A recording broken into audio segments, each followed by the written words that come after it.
Salut à tous, bienvenue sur la chaîne de Gaëlmu, j'espère que vous allez bien. Aujourd'hui on est là pour une vidéo cheveux, du coup si c'est un sujet qui vous intéresse, on se retrouve tout de suite. Bisous.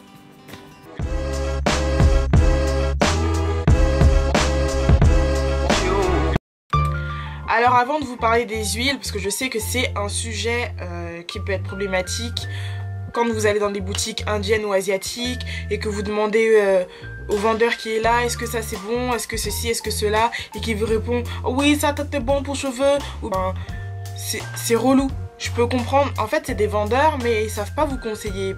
Pourquoi? Parce qu'en fait ils sont juste là pour vendre leurs produits, qui connaissent le minimum et après vous pouvez pas leur demander des informations. Alors avant de vous parler des huiles, il faut que je vous parle du cheveu, c'est important pour vous. Que vous compreniez comment est composé le cheveu pour que vous sachiez quelles huiles vous pourriez utiliser. Je vais vous faire un dessin. Alors pour commencer, je vais vous faire un petit schéma. Sachez que le cheveu est composé en 3 parties. Alors je vous fais un petit schéma. Alors,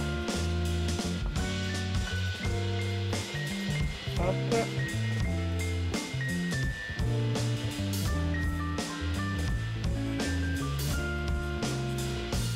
Alors, comme vous pouvez voir, il est composé des écailles qui est l'extérieur, la partie que vous voyez, du cortex qui est à l'intérieur en fait, du cheveu, et de la moelle qui est juste vraiment à l'intérieur du cheveu.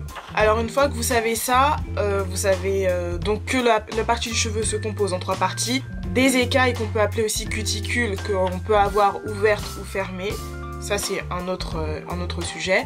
À l'intérieur vous avez le cortex et à l'intérieur du cortex vous avez la moelle. Alors sachez que vous avez des huiles pénétrantes qui réussiront à traverser les cuticules, donc la partie extérieure du cheveu, pour rentrer dans le cortex.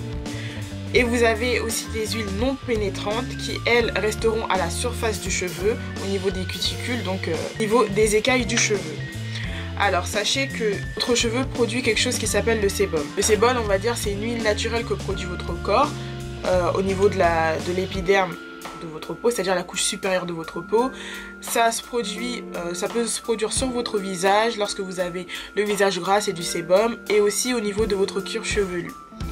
Le sébum, c'est quelque chose de très important que notre corps produit parce que ça protège en fait, vu que ça reste au niveau de vos cuticules de votre cheveu, donc à l'extérieur, ça forme un film qui fait donc de barrière pour protéger toutes les agressions extérieures, ça peut être pollution, poussière, enfin tout ce qui est agressif pour notre cheveu.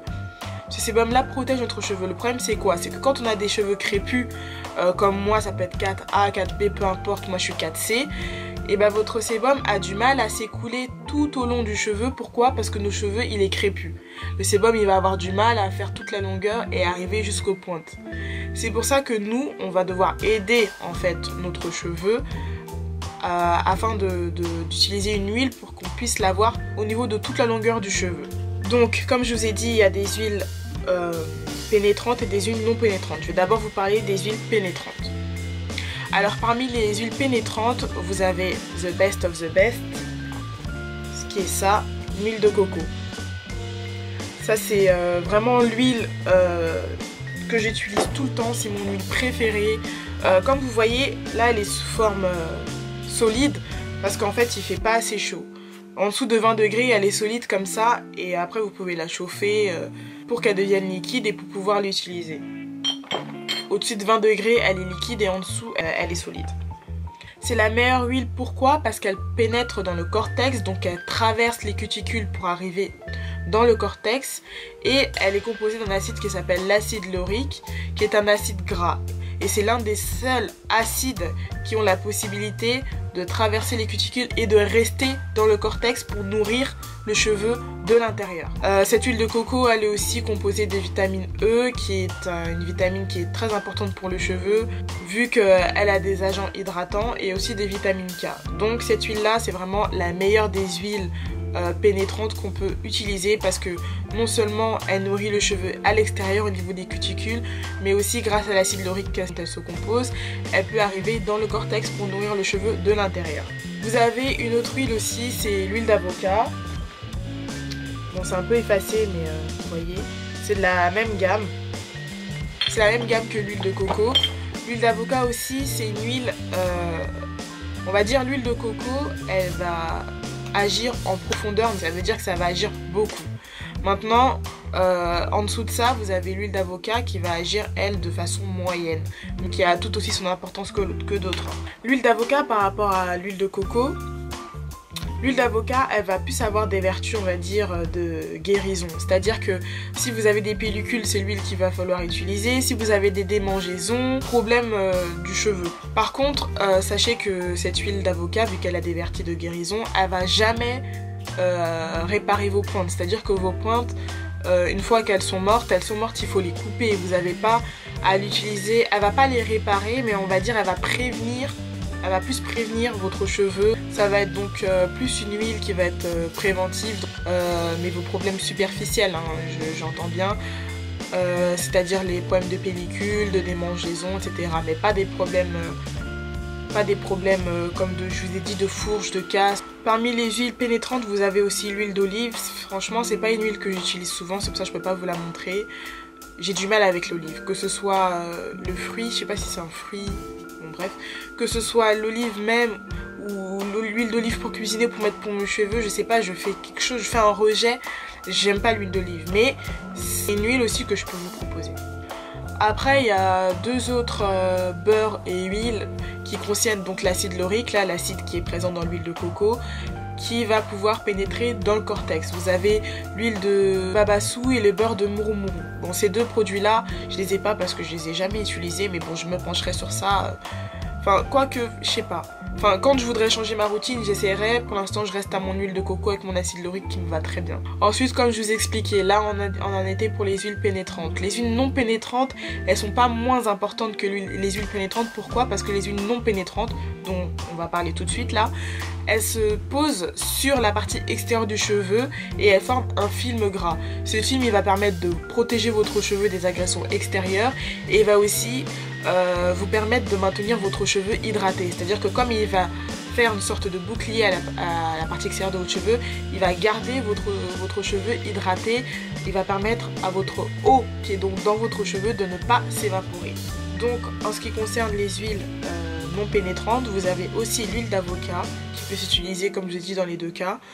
En fait, elle va aider votre cheveu à reformer de la kératine. C'est une protéine fibreuse en fait, comme le sébum, qui va laisser un film gras autour de votre cheveu.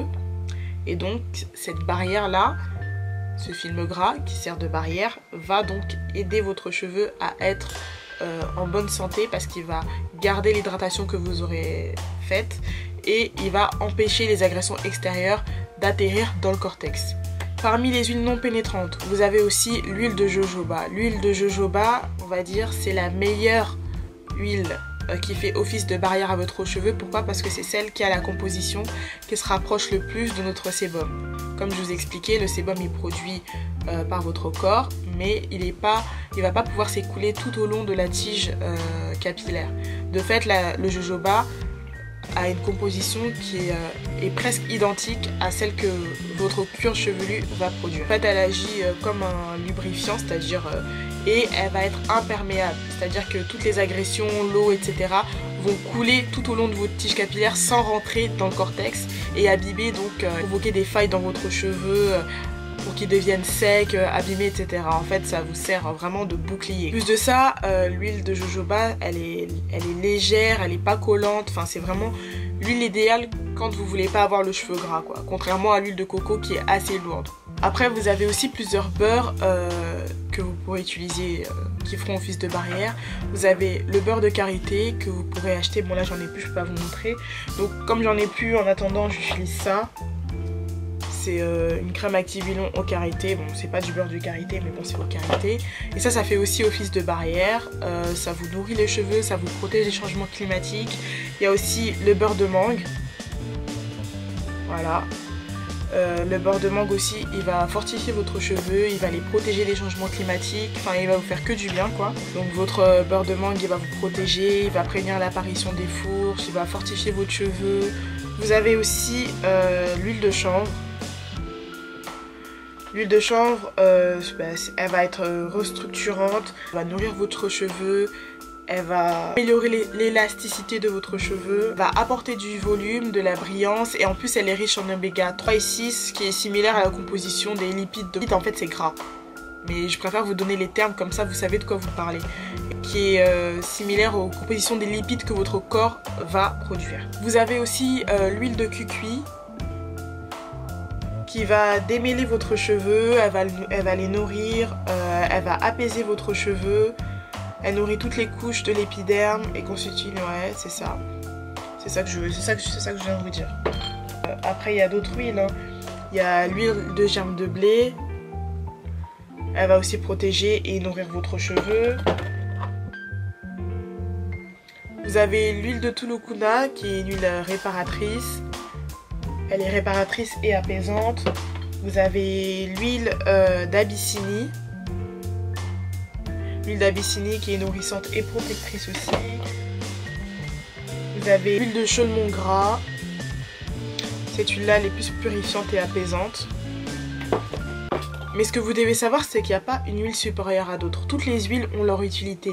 C'est pas parce que je vous ai dit que l'huile de coco et l'huile d'avocat par exemple, c'est des huiles pénétrantes que vous ne pourrez pas les utiliser autrement en fait. Vous devez faire des bains d'huile, vous devez nourrir votre cheveu au quotidien. En fait, ce que vous devez faire, c'est d'avoir le juste milieu. Vous devez avoir et des huiles pénétrantes et des huiles non pénétrantes pour compléter. C'est-à-dire que votre cheveu soit non seulement nourri de l'intérieur, mais il soit protégé aussi des agressions extérieures. Surtout pour celles qui ont les cuticules ouverts. Et donc, avoir les cuticules ouverts, ça veut dire ouvert à toutes les pollutions, toutes les saletés. Maintenant, sûrement que ça doit intéresser beaucoup de personnes parce que la plupart du temps, ce que veulent les filles ou les garçons, c'est quoi? C'est faire pousser leurs cheveux. Donc là, je vais vous donner 4 huiles qui vont vous permettre de faire pousser vos cheveux.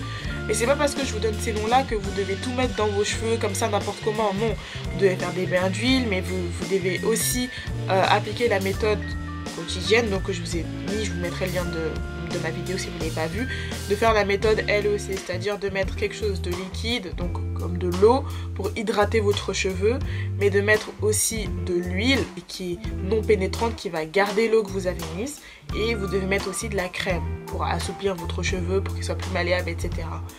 Donc vous devez faire ça quotidiennement. C'est pas genre je vous donne l'huile, vous allez tout mettre dans votre tête comme ça, n'importe comment.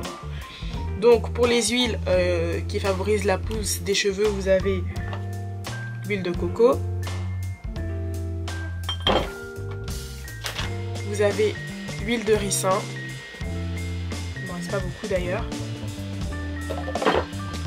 Vous avez l'huile de sapote. Et vous avez aussi l'huile de moutarde. De toutes les manières, je vous ferai une vidéo bain d'huile, enfin routine hebdomadaire. Vu que je me lave les cheveux une fois par semaine, je vous ferai une routine hebdomadaire où je vous ferai un bain d'huile, je vous donnerai des conseils, combien d'huile maximum à mettre, comment les mélanger, comment les appliquer, etc. Si c'est une vidéo qui vous intéresse, vous me dites, je vous le ferai avec plaisir, il n'y a pas de souci. Donc pour résumer la vidéo, vous avez besoin, pour nourrir et hydrater vos cheveux, d'avoir des huiles pénétrantes qui rentreront dans le cortex. Et vous avez besoin aussi des huiles non pénétrantes qui resteront à la surface de la fibre capillaire. Voilà, j'espère que cette vidéo vous aura plu, j'espère qu'elle vous aura appris plein de choses dont vous ne connaissiez pas. Et si vous les connaissez, appliquez-les. Il n'y a pas de meilleure solution pour avoir des cheveux en bonne santé. Parce que la plupart du temps, vous aimez en fait avoir les cheveux longs, mais avoir les cheveux longs ça veut rien dire. Vous pouvez avoir les cheveux longs mais ils sont en mauvaise santé, vous avez des fourches, il n'y a pas de volume, enfin tout ça c'est deux problèmes différents. Enfin voilà. Du coup, si cette vidéo elle vous a plu, vous lâchez des pouces bleus. Si vous voulez avoir ma vidéo donc hebdomadaire, vous me le dites, je vous la ferai. Et je vous souhaite donc une bonne soirée, une bonne journée, peu importe. Et je vous retrouve donc la semaine prochaine pour une nouvelle vidéo. Bisous!